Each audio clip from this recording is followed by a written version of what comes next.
Em 1993, Paul Thomas Anderson lançava seu curta Coffee and Cigarettes, Café e Cigarros, e esse foi o ponto de partida para uma carreira que dura 25 anos, 8 filmes e que acumula um sucesso pelo pessoal do meio cinematográfico.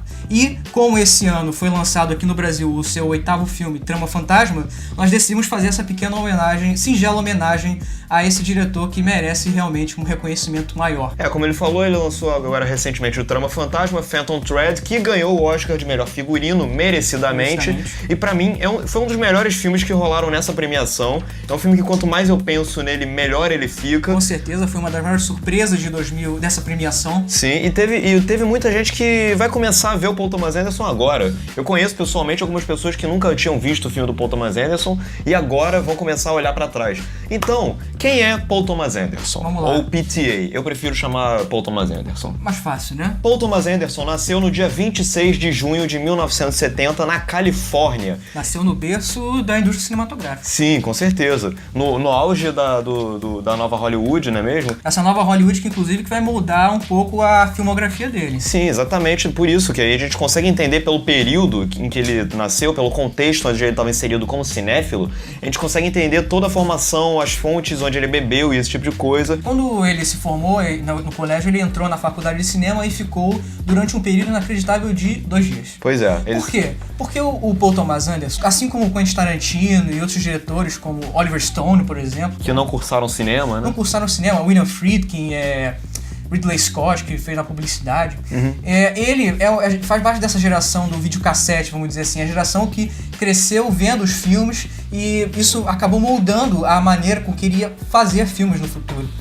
E aí em 93, como eu falei no início, ele vai fazer o curta dele, o Coffee and Cigarettes, que em 1995 inspirou o primeiro filme longa-metragem dele, que chama Hard Date. Ou Sydney, já vi esses 2 nomes aqui em Jogada de Risco. Aqui no Brasil, Jogada de Risco, e foi um início bem promissor pra carreira dele. Ele já conseguiu lá, logo no primeiro filme, encontrar um elenco fodaço, tipo Gwyneth Paltrow, John C. Reilly, Samuel Jackson, Philip Baker Hall. Então, tipo, logo de cara, o Paul Thomas Anderson, ele já conseguiu chamar a atenção de nomes interessantes e já formar uma equipe, uma patota do Paul Thomas Anderson, que voltou exemplo, em outros filmes. O John C. Reilly e o Philip Baker Hall vão voltar em filmes posteriores. Sim. E o Philip Seymour Hoffman, que é outro cara que depois colaborou bastante com o Paul Thomas Anderson. Até a sua morte. Ele tá numa ponta nesse filme aqui, uma né? Pontinha. E ele ia voltar depois com papéis maiores e vai culminar lá no Mestre. Só que isso anos depois a gente ainda vai comentar isso. Pois é. E é legal no Jogada de Risco a gente notar logo uma das principais características dele, que ele é um grande diretor de atores. Sim, A gente vê, por exemplo, no personagem do Philip Baker Hall, toda uma maneira como ele consegue entregar esse personagem que no início você não sabe direito quais são as motivações dele em ajudar. Um cara super classudo, né, que quer manter uma... E aí ele tá ajudando o personagem do John C. Reilly e você não sabe por quê. Sim, você pensa, ele deve ser um cara gente boa, que se preocupa, e aí mais tarde você vai ver isso sendo desenvolvido e ele entrega isso muito bem. Eu acho que assim, como você falou, a direção de atores ela é muito eficaz porque os personagens, a dinâmica entre eles é uma dinâmica cheia de um afeto que você não espera que vai existir. Exato. O Paul Thomas Anderson, ele tem uma habilidade muito surpreendente e você encontra ela nos lugares mais inesperados pra discutir justamente isso, tipo sentimentos. Relações humanas. O amor, essas coisas, assim. E esse filme, até certo ponto, ele segue uma narrativa super doida, assim, se passado nos cassinos de Reno. Então, tipo, e a gente acompanha esses personagens que vivem situações muito loucas, do tipo, se casar em um dia ou 2, sabe? E depois o filme vai assumindo ares cada vez mais, não vou dizer sombrios, mas mais dramáticos, assim, sabe? Ele tem momentos realmente tensos, como por exemplo, no momento que o John C. Reilly vai dar o primeiro golpe no cassino, né? E ele dá atenção aos mínimos detalhes, sabe? O cara dando o dinheiro pra ele, ele recebendo as notas, as fichas de pôquer, ele entregando e trocando pelo dinheiro, depois jogando de novo. Ele cria essa dinâmica da cena e vai criando uma tensão ao mesmo tempo. Isso é uma coisa que ele vai manter pela carreira dele. Ele tem um domínio de cena muito bom. Ele é um cara que é muito ligado em planos longos ou planos sequência, né? Então, tipo, e o filme, do ponto de vista estético, ele é interessante. Isso depois vai ser aprimorado nos filmes subsequentes, mas, tipo, a câmera vai passeando pelo cassino e acompanha os personagens, esse tipo de coisa. E uma coisa que eu acho interessante é que, assim, o roteiro do filme, ele é um roteiro muito perspicaz. Tipo, lá no final do filme, sem spoiler, claro, que a gente quer que vocês descubram esse filme, porque esse é o filme do Paul Thomas Anderson que o pessoal menos conhece, né? Também tem é o primeiro filme dele, né? Pois é o primeiro filme dele. E aí, tipo, e lá no finalzinho do filme, você descobre que, assim, algumas relações, elas são constituídas de uma maneira para preencher lacunas do passado, sabe? Existem certos personagens que sofreram algum tipo de trauma ou de traição ou alguma vingança, e aí eles encontram na convivência uns com os outros uma maneira de suprir esse vazio, tá ligado? De corrigir os erros também que eles cometeram. Pois é, então o filme, assim, do ponto de vista de história, ele funciona muito bem. Além disso, eu acho que a atmosfera do filme, ela funciona muito bem. O Paul Thomas Anderson é um cara foda de construir a atmosfera, sabe? O design de produção na hora de conceber aquele cassino super glamuroso e tal. Os personagens também, muito bacana como ele faz. A trilha sonora é uma trilha sonora super instigante o tempo todo, sabe? E super estilosa, cheia de canções que sempre chamam a atenção. E o Paul Thomas Anderson é outro diretor que sabe escolher música muito bem, sabe? Junto com Tarantino e principalmente com o Scorsese, o Paul Thomas Anderson é um cara muito foda pra escolher as canções que vão aparecer nos filmes dele. Vale dizer também que esse é o primeiro filme que ele faz em parceria com o diretor de fotografia frequente dele, o Robert Elswert. Sim, que trabalhou em quase todos os filmes dele, até o Vício Inerente. O Trama Fantasma é um filme que a direção de fotografia é do próprio Paul Thomas Anderson, como a gente falou no vídeo que a gente fez sobre o Vic. Ele não foi acreditado pelo Trama Fantasma como diretor. Não tem um crédito de fotografia. Foi um caso estranho, né? Mas dá pra sacar que foi o Paul Thomas Anderson a princípio, né? Aí em 1997 ele vai lançar o primeiro grande sucesso dele, que é Boogie Nights. Sim, que talvez seja um dos pouquíssimos sucessos da carreira dele, né? Porque assim, tipo, o Paul Thomas Anderson, ele é dessas, assim, ele faz muito filme, geralmente naquela faixa de médio orçamento, sabe, 50 milhões de dólares, um pouquinho, uns 30, 40, mas os filmes dele nunca fazem dinheiro na bilheteria. Quase nunca. Nunca mesmo. Ele é um cara que se mantém vivo porque ele é muito bom. Mas assim, os filmes dele que fizeram sucesso foram o Boogie Nights, o Sangue Negro, e assim, e o Boogie Nights, ele é um filme muito interessante porque ele fala muito sobre a indústria pornô. Ele é um filme que serve muito como um retrato mais incisivo e não tão vulgar, desnecessariamente vulgar, sobre a indústria pornô. Não, é uma visão super humana, assim, mas é um filme porra louca. Ele tem os seus elementos mais surtados e tal. Ele tem uma vibe bem frenética, assim, O Boogie Nights, ele tem uma questão interessante que a gente falou lá no início, que ele vai pegar muita referência dos filmes da nova Hollywood. Sim. Dentre eles, a gente pode citar, por exemplo, um dos diretores favoritos, uma das maiores inspirações do Paul Thomas Anderson, que é o Robert Altman, que vai fazer filmes como Nashville, vai fazer filme como Shortcuts, filmes que vai abordar diversos personagens que aparentemente desconectados, mas se você observar direitinho vai ter uma coisa interligando eles. É uma coisa que vai estar presente no Boogie Nights, mas no próximo filme dele, que a gente vai falar ainda, Magnolia. E é interessante ver como você vê todos aqueles personagens ali, o Mark Wahlberg. Mark Wahlberg, cara, ele é um ator assim, fraquinho, né? Quando ele encontra um bom diretor, ele funciona. Ele funciona. Mas, em geral, ele é um ator que eu acho qualquer coisa, assim. E aqui o Paul Thomas Anderson consegue... É um dos melhores papéis dele. É o melhor papel dele, com certeza. Hoje ele se arrepende disso. Ele fala que se arrepende de ter feito Boogie Nights e tal, mas, porra, é o melhor papel da carreira dele. É o melhor papel, com certeza. E aqui também a gente tem o elenco frequente que ele tem. Trazemos de volta do Jogada de Risco John C. Reilly, interpretando um outro ator que trabalha na companhia do personagem do Burt Reynolds. Burt Reynolds, cara. O cara, ele no segundo filme, ele consegue pegar de volta o Burt Reynolds, né, cara? E mesmo ele, o Paul Thomas Anderson e o Burt Reynolds tendo um atrito durante as gravações, eles tiveram umas discussões, assim, o Burt Reynolds quase abandonou o projeto. Ele garantiu pra ele uma indicação a melhor ator coadjuvante, então não tem muito o que se reclamar, né?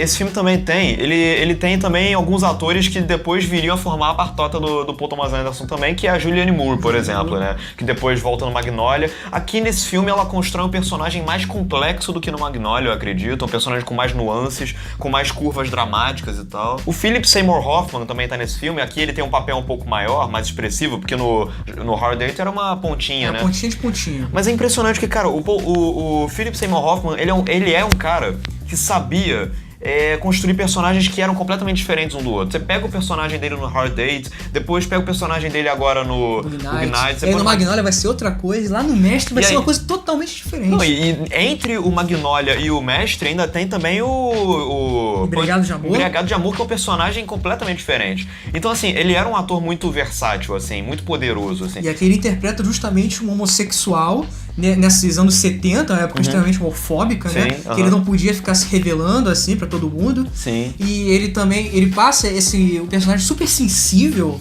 Sim, personagem tem uma cena com ele que é complicada. Muito assim, complicada, né? extremamente emocional. O filme ele consegue criar todo um companheirismo entre os personagens. Você entende que a indústria pornô, assim, ela é meio como se fosse um clubinho ali daqueles caras ali, principalmente. E assim, o filme como experiência e tal, ele é um filme super frenético, ele é muito bem cadenciado. A montagem do filme, ela é muito bem cadenciada. O filme, ele vai, assim, do ritmo frenético, completamente frenético, até umas pausas um pouco mais dramáticas e tal. O próprio Paul Thomas Anderson, ele falou que esse filme ele pode ser comparado com uma masturbação. Que tipo, começa meio devagar, aí depois vai ficar mais frenético, mais agitado, aí depois tem o orgasmo, tem o ápice, e aí depois vem aquela sentimento de, poxa... DPP, depressão pós, enfim. E pra completar, o Boogie Nights ele tem uma curiosidade interessante, que é o personagem do Mark Wahlberg, o Dirk Diggler, ele é um personagem que o Paul Thomas Anderson tinha criado pra um curta dele antigo e que ele resgatou aqui Dirk Diggler Story. Pois Se você procurar aí na internet, deve ter. Ele pegou esse personagem que era meio que uma piada interna, entre muitas aspas, né? E jogou pra um filmão, assim. Esse filme ele ainda tem outras pontinhas muito fodas, do tipo o Alfred Molina tá no filme, lá no finalzinho fazendo o personagem todo maluco e tal. Tem o William H. Macy também, que vai voltar no Magnolia. Sim, pode crer. E, já puxando, assim, pro Magnolia, é interessante você perceber que, assim, aqui nesse filme foi quando o Paul Thomas Anderson começou a ganhar mais visibilidade, né, no Boogie Nights. Não de bilheteria, mas de reconhecimento. Pois é. E é interessante porque ele falou que a ideia pro Magnolia, a concepção do filme, ela surgiu enquanto o Paul Thomas Anderson estava montando o Boogie Nights. No processo de pós-produção, ele estava acompanhando lá toda a junção do filme, como é que o filme ia ficar, qual a forma que o Boogie Nights ia tomar, e aí ele resolveu chegar no Magnolia. Que pra mim é o melhor filme da carreira dele e um dos melhores filmes que eu já vi, assim, tipo, na vida. O Magnolia é um filme que a gente algum dia vai ter que gravar um vídeo falando muito mais sobre Magnolia, mas o que a gente pode falar por enquanto? O Magnolia, assim, dá pra falar fácil que de toda a filmografia dele é o mais emocional. Pra começar, o filme ele tem um começo muito bom, muito bom, que ele vai mostrar justamente como eventos que aparentemente não tem nada conectados podem ter uma conexão em comum. Coincidências não necessariamente existem, ou às vezes existem mesmo. E essa abertura do Magnolia, assim, não foi uma ideia dele, né? Ele, na verdade, ele pegou de um professor de direito que na década de 50, se eu não me engano, ele tinha formulado pra explicar como que o réu podia ser cúmplice do próprio crime e tal. É curioso isso. Mas assim, tipo, já de cara você percebe que o Magnolia vai ser uma experiência no mínimo fora do comum, tá ligado? Com certeza. Ele é um filme muito complexo, ele é um filme onde o protagonista, ele é difícil de você decifrar quem é. Quem é o protagonista de Magnolia? Eu acredito que é o John C. Reilly. É o que todo mundo fala, né? Porque ele é o que tem um arco maior, né? Ele é o que é correspondido pelo roteiro no final, né? O que eu acredito pessoalmente também é que todos os personagens acabam tendo um certo protagonismo. Por conta da conexão que eles têm devido ao programa. O que conecta todos aqueles personagens é o programa de televisão, o quiz infantil. Que é um absurdo aquele quiz, né? E é muito interessante você ver. Você pensa, pô, que esse cara vai ter a ver com a personagem do Julianne Moore, que vai ter a ver com o Philip Seymour Hoffman. E aí no percorrer do filme vai tudo se conectando. É muito gradual, é muito natural como as coisas vão passando. E é um filme também que, assim, se fosse dirigido por qualquer diretor menos competente, seria muito fácil cair pro melodrama. Pois é. O Magnolia. Ele poderia cair no... Por exemplo, a cena que o moleque, ele começa, sem spoiler, onde uma coisa muito constrangedora acontece com um moleque no meio do programa da TV. O quiz. Se fosse um diretor menos competente e menos sutil, haveria uma cena, um estardalhaço onde o moleque ia ser puxado pro meio do palco e esse tipo de coisa. Então, uma humilhação pública. Exatamente. E o personagem do Tom Cruise, assim... Primeiro que, assim, esse filme, ele deve ser o melhor filme da carreira de uma galera, né? Assim, Tom Cruise, Philip Seymour Hoffman, Julianne Moore, talvez. Tom Cruise, ele tem... excelentes filmes que o pessoal não reconhece tanto, mas aqui é um desses casos. Né? A Julianne Moore também é uma ótima atriz. O personagem dele é muito bacana isso. É um personagem que, nos dias de hoje, assim, ainda mais nos dias de hoje, né? Que a gente tem toda essa questão dos assédios, da cultura cultura do estupro, do feminismo. É um personagem que é muito fácil você demonizar. Sim. E em determinados pontos com razão. E ele é um escroto, né? Sim, ele é um escroto. Mas ele não é justificável o que ele faz, mas você consegue explicar por que ele faz aquilo. Ele é um personagem complexo, esse que é o negócio, assim. E o filme não quer que a gente absolva ele. E o filme inteiro, ele é super complexo, assim, sabe? Na construção narrativa do filme, tá ligado? Assim, a montagem do filme, cara, esse filme, ele tinha que ter sido indicado a todos os Oscars, assim, porque possíveis. A gente não comentou, mas esse é o filme mais longo do Paul Thomas Anderson, tem 3 horas de duração, mas e são 3 horas que passam assim, ó. O segundo ato do filme, cara, a montagem, aliada com a trilha sonora, elas criam um ritmo tão constante, assim, pro filme, sabe?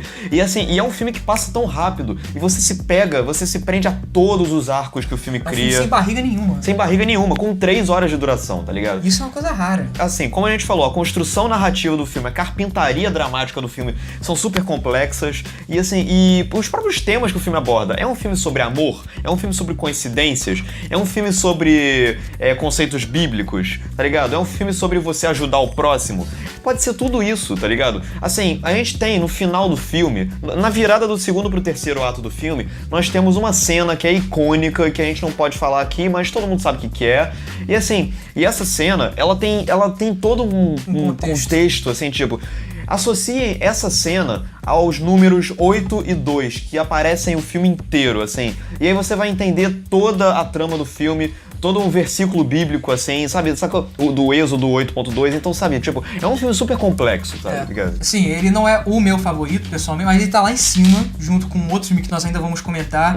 É um filme que você precisa ver urgentemente. Sim. Eu não entendo como ele não foi premiado em nenhum... Foi um fracasso nas bilheterias, é um filme que nem todo mundo pode gostar, talvez, né, É um filme cara? que, devido a esse final que você comentou agora, eu já vi muita gente falando, eu gosto bastante do Magnolia, até a cena final. Pois é. Que eu, pessoalmente, acho uma bobagem, sabe? Eu acho fantástico. Você julgar pelo final, assim, não só com esse filme, com vários outros, sabe? Não, e o final desse filme é incrível. Você não saber abstrair algumas coisas, a ser absorvido e buscar entender, ficar querendo vídeo explicando o filme, que hoje em dia é moda, né?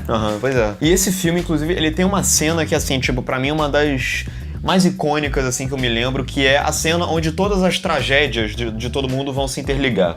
E elas se interligam através de uma música, que é Wise Up, que foi, inclusive, composta para aquele filme Jerry Maguire, do Tom Cruise, inclusive. E o filme, ele também tem uma outra música que foi indicada a Oscar, que é a Save Me. O filme, ele foi indicado a 3 Oscars. Melhor canção original, Save Me, Tom Cruise, melhor ator coadjuvante e roteiro original. Mas, assim, eu acho que tinha que ter sido indicado a melhor filme, talvez até ganhar, tudo. Sacou? Aí 3 anos se passaram depois do estrondo de Magnolia e veio Punch Drunk Love, que aqui no Brasil ficou como Embriagado de Amor. O Embriagado de Amor é um caso interessante, porque o Paul Thomas Anderson, como a gente falou aqui, é um excelente diretor de ator. De vez em quando desafios aparecem, certo? Ele e o nome desse desafio se chama Adam Sandler. Pois é, o Adam Sandler é um cara que, assim, tipo, eu detesto o Adam Sandler demais. Mas nesse filme, cara, tipo, ele caiu tão bem e eu não consigo imaginar ninguém ali. Porque aí que tá o negócio. Ele pegou a persona que o Adam Sandler constituiu pra si ao longo da carreira dele e colocou no lugar certo, sacou? Ele conseguiu aproveitar direitinho. Ele não criou um personagem, ele pegou o Adam Sandler e botou e criou uma história em volta dele. E ele criou... Isso é fantástico. É um personagem fantástico, assim, o personagem do Adam Sandler nesse filme. É um personagem super complexo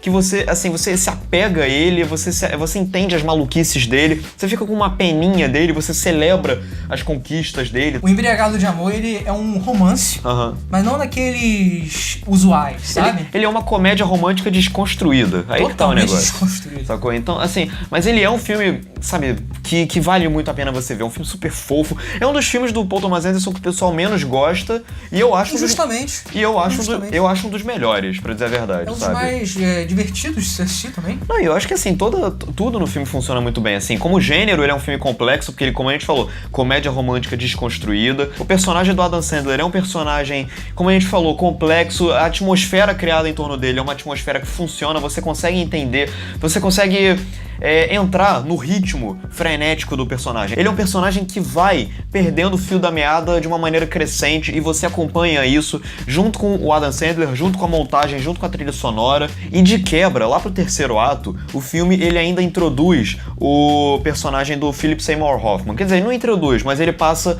a mostrá-lo com mais frequência. E é interessante que o Philip Seymour Hoffman, nesse filme, ele funciona como uma espécie de vilão, uma espécie de contraparte literal do personagem personagem do Adam Sandler nesse filme, sabe? Ele tem uns ataques de raiva, né? Que o Adam Sandler também tem, ele vai demonstrando isso durante o filme. E tem uma cena que é uma discussão entre os dois que é, pô, fantástica. Cara, é isso, assim, são dois personagens que, assim, eles têm tudo e nada a ver ao mesmo tempo. Eles são meio que cara, é impressionante como que o filme consegue, você se pega, cara, como que o filme conseguiu inserir isso ainda nesse roteiro, esse conceito de mocinho versus bandido de uma maneira tão, sabe, disciplinada, assim, tá ligado? É um filme que eu acho realmente muito bacana, assim. Merece ser visto, sim, é um dos filmes menos vistos dele. É um dos mais curtos do Paul Thomas Anderson, tem 1h30 de duração e vale muito a pena assistir. Sim. Em 2007 veio aquele que pra muitos é a obra-prima do Paul Thomas Anderson, você incluído. Pra mim é o segundo melhor filme do Paul Thomas Anderson, que é There Will Be Blood, ou Sangue Negro. É um filme que merece um programa à parte de tantas coisas boas que ele tem. Eu acho que nesse ponto da carreira dele é onde ele equilibra tudo. Sim. Ele tem um roteiro fantástico, ele tem performances fantásticas, ele tem uma fotografia fantástica, uma trilha sonora espetacular, ele sabe construir as cenas muito bem. Assim, pra começar, o início do filme, os primeiros 20 minutos, 15 minutos, totalmente sem diálogo, totalmente só os gestos desse monstro chamado Daniel Day-Lewis. E aí que tá, esse filme, assim, ele é um filme que do ponto de vista temático, ele é um filme riquíssimo, porque ele é um filme que é interessante o que ele faz, ele vai lá pro passado, lá pra época onde... No auge da indústria do petróleo, que ela tava surgindo, sim, e esses exploradores de petróleo. E ele pega isso e resolve usar esse passado pra espelhar o presente. No caso 2008, ok, não mais tão presente assim. Não, e esse filme, cara, ele é um reflexo perfeito do contexto que Hollywood passou nos anos 2000, sabe? Você pega os filmes dos anos 2000 de Hollywood, é muito comum você encontrar as grandes corporações e os altos executivos como os vilões das histórias. Até em filmes mais blockbuster e tal. E esse filme, o Sangue Negro, ele representa isso muito bem. Esse filme é um documento de uma época, tá ligado? É um vilão protagonista, que não é exatamente o vilão. É isso que tá, cara. O Daniel Day-Lewis, ele nesse personagem que com certeza é o melhor da carreira dele. Sim. Acho que sem sombra de ninguém questiona isso, né? O Oscar que ele ganhou pra esse filme é merecidíssimo.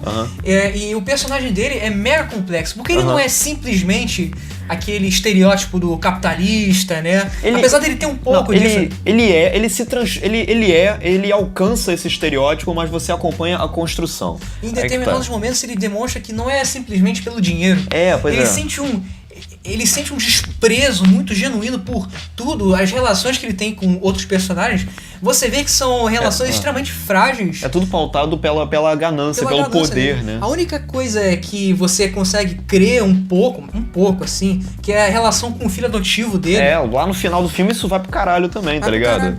E assim, tipo, e tudo é isso, sabe? Esse personagem, ele foi literalmente destruído pelo poder.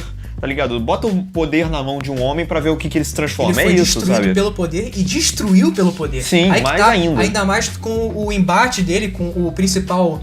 Não é exatamente... Ele é um antagonista pro Daniel Day-Lewis, que é o personagem do Paul Dano. Mas é um personagem que, de certa forma, tá certo até essas pontas. E é legal, né? Esse personagem do Paul Dano também, que é o quê? Em contrapartida com o Daniel Day-Lewis, que representa as empresas, o Paul Dano é a religião. Sim. Como uma religião consegue moldar toda aquela vila. E como ele vai tentar ficar no caminho do Daniel Day-Lewis, do Daniel Plainville, o personagem dele, na hora de conseguir extrair o petróleo. Sim, e é um filme que, assim, esteticamente, ele é um filme que sempre chama a atenção do espectador, porque ele é um filme angustiante, sabe? Você falou que o início do filme não tem diálogo nenhum, mas ele, ainda assim, justamente pela quietude dos personagens, pela trilha sonora super opressiva, ele cria um quadro imersivo. Não, bastante. Ainda mais numa cena posterior a essa primeira, lá do primeiro do filme, quando tem a explosão do poço, essa cena, repara como ela é construída. Primeiro começa com aquilo que ocorre com o filho dele, que nós não podemos falar.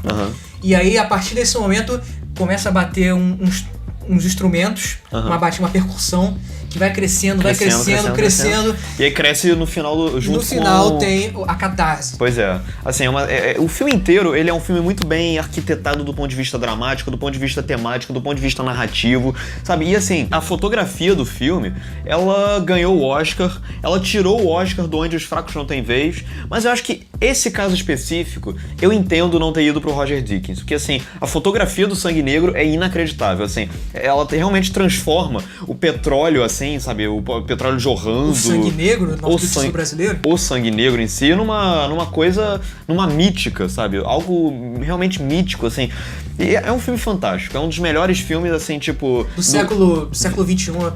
O New York Times, inclusive, elegeu ele o melhor filme do século XXI. Assim, esse filme, ele demonstra que, assim, o Oscar de 2018 deve ter sido uma disputa interessante, porque Onde os Fracos Não Têm Vez é um dos meus filmes favoritos, e Sangue Negro, cara, também é outro filme que bate de frente muito perto, eu acho. 5 anos depois, em 2012, vem O Mestre. O Mestre. O filme de despedida de um grande ator, Philip Seymour Hoffman. E que despedida. Que despedida. O último filme dele foi aquele O Homem Mais Procurado, né? Mas o Mestre, sabe... É uma das grandes interpretações dele, inclusive. Não, assim, tipo, ele no Mestre, assim, ele mata a pau literalmente, assim, sabe, cara? Ele é um personagem incrível, super complexo, cheio de nuances, você jamais consegue esperar exatamente o que vai vir dele. Primeiro, o filme, ele trata da cientologia, o surgimento da cientologia. É uma sátira, entre aspas, ele faz uma parábola à cientologia muito bem feita, né? Nessa figura desse mestre, querendo atingir o protagonista do Joaquin Phoenix. Que é outro que dá um show, mas a gente chega aí daqui a pouco. O Philip Seymour Hoffman, nesse filme, cara, ele cria um personagem que ele é tão cheio de carinho e cheio de afeto, mas ao mesmo tempo, você entende com o passar do filme que ele também sente uma relação de poder, sabe? É a ganância, né? É a ganância, sim. Mas ao mesmo tempo, é uma ganância que...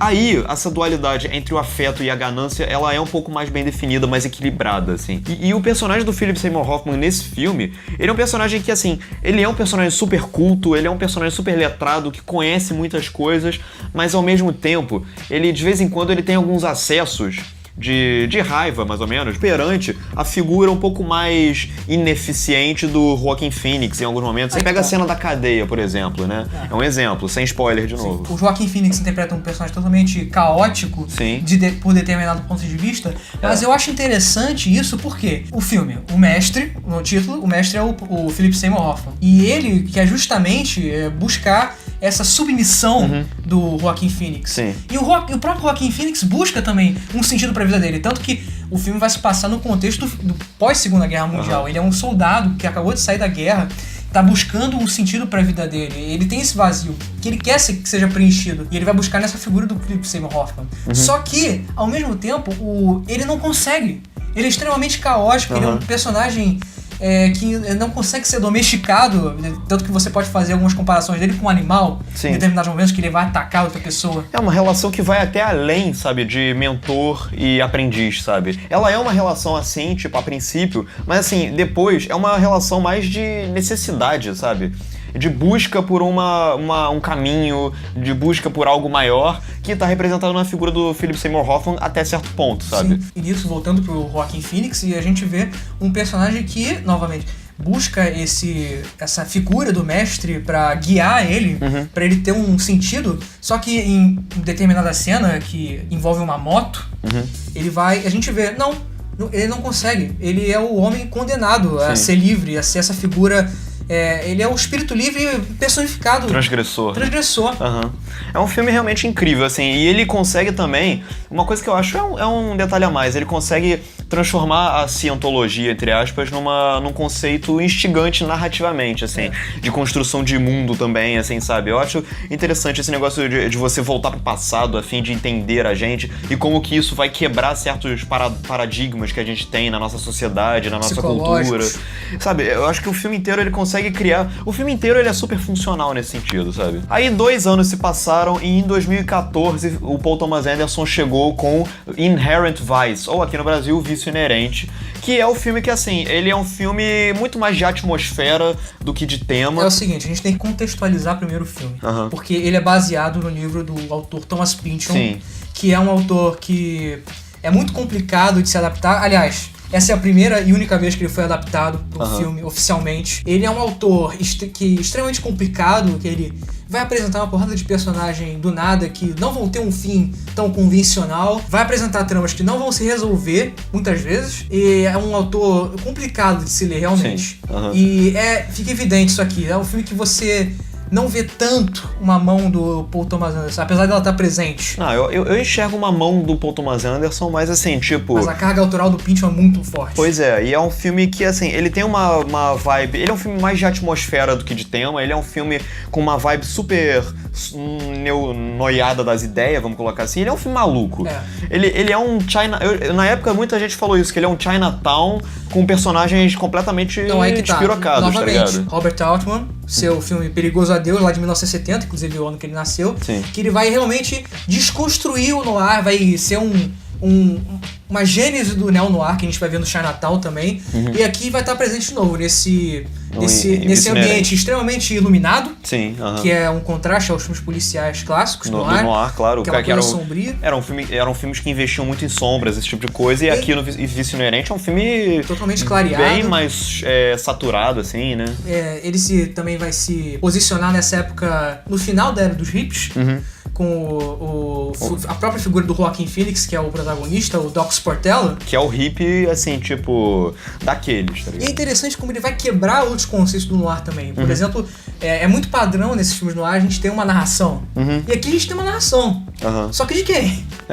De quem é a narração? É do Doc Sportello? É da namorada dele? É de uma garota. A gente não sabe exatamente quem é essa pessoa. A gente não sabe se é uma figura criada na cabeça dele por conta do uso de drogas, talvez. Sim. É um filme totalmente surtado que você não sabe exatamente o que está acontecendo, se aquilo está acontecendo realmente. Cheio de personagens extremamente... Assim, personagens que são mais adereço, são mais ferramentas narrativas, sabe? São personagens que vêm e vão. Eu acho que junto com o Embriagado de Amor, é um dos filmes mais cômicos dele, né? Sim, provavelmente. Esse tom cômico prevalece durante o filme inteiro.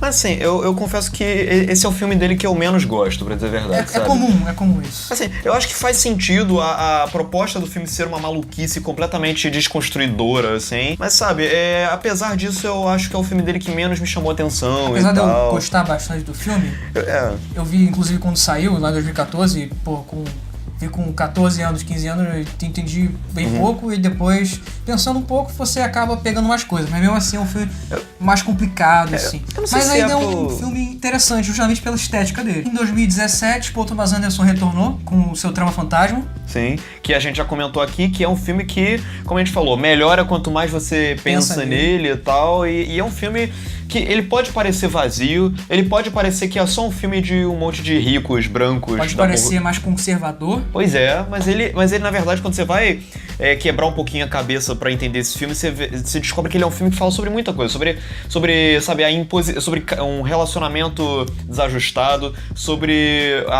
você se impor, e tá ligado? E tudo isso de uma maneira tão épica e tão poderosa. E sutil. Sim, sutil. Extremamente sutil. E assim, e como que a arrogância pode fazer você derrocar. E também, no final, ele encontra tons quase sobrenaturais até pra história que ele tá contando, dando uma dimensão ainda maior ao título, que é Trama Fantasma, né? Então, assim... É um filme incrível, veja aí o nosso vídeo, eu escrevi sobre o filme também, e assim, tipo, é um filme que quanto mais o tempo passa, mais você pensa nele, melhor ele fica. Bom, então é isso, depois de toda essa cobertura do Oscar que a gente fez recentemente, agora a gente tá voltando àquela rotina um pouco mais tradicional, um pouco mais costumeira, e aí aqui a gente fez esse vídeo super especial, que é o do Paul Thomas Anderson, um dos maiores diretores vivos da atualidade. E assim... E esperamos fazer outros também, em homenagem a outras pessoas que estão retornando esse ano, mas isso fica pra depois. Pois é. Então é isso, inscreva-se no canal, diga aqui nos comentários o que você acha do Paul Thomas Anderson. A filmografia dele, comente aí direitinho. Compartilhe o vídeo, curta, e é isso. Um grande abraço. Valeu.